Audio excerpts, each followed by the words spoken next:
আগামী শনিবার পবিত্র ঈদুল আজহা দিনটিকে কেন্দ্র করে মুসলিমরা তাদের সামর্থ্য অনুযায়ী দেখে শুনে ভালো পশুটি কেনার চেষ্টা করছে। তবে কোরবানির পশুর কিছু বিষয় রয়েছে যা প্রত্যেক কোরবানিদাতার জানা জরুরি।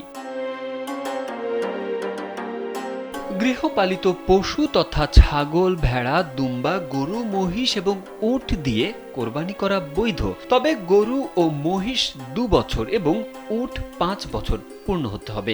ছাগল, দুম্বা ও ভেড়া 1 বছর পূর্ণ হলেও চলবে।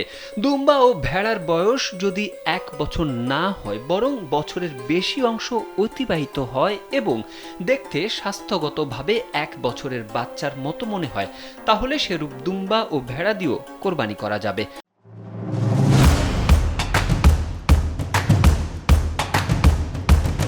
আব্দুল্লাহ ইবনে ওমর রাদিয়াল্লাহু আনহু কোরবানি, হজ ও ওমরায় উটের ক্ষেত্রে 5 বছর, গরু মহিষের ক্ষেত্রে 2 বছর এবং বকরি ও ভেড়ার ক্ষেত্রে 1 বছর বয়সী পশুর কথা বলতেন।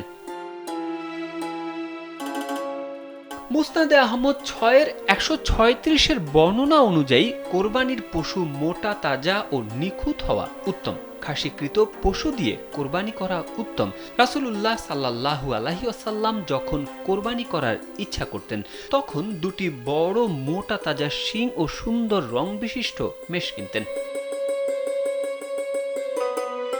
তবে প্রসবের সময় আসন্ন হলে সে পশু কোরবানি করা মাকরুহ। জবাইয়ের পর যদি বাচ্চা জীবিত পাওয়া যায় তাহলে সেটাও জবাই করতে হবে।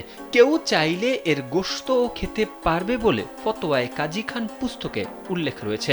তবে কেনার পর জবাইয়ের আগে বাচ্চা প্রসব করলে ওই বাচ্চার গোশত খাওয়া যাবে না, পুরো গোশত সদকা করে দিতে হবে। জবাই না করে বাচ্চাটিকে জীবিত সদকা করে দেওয়া উত্তম।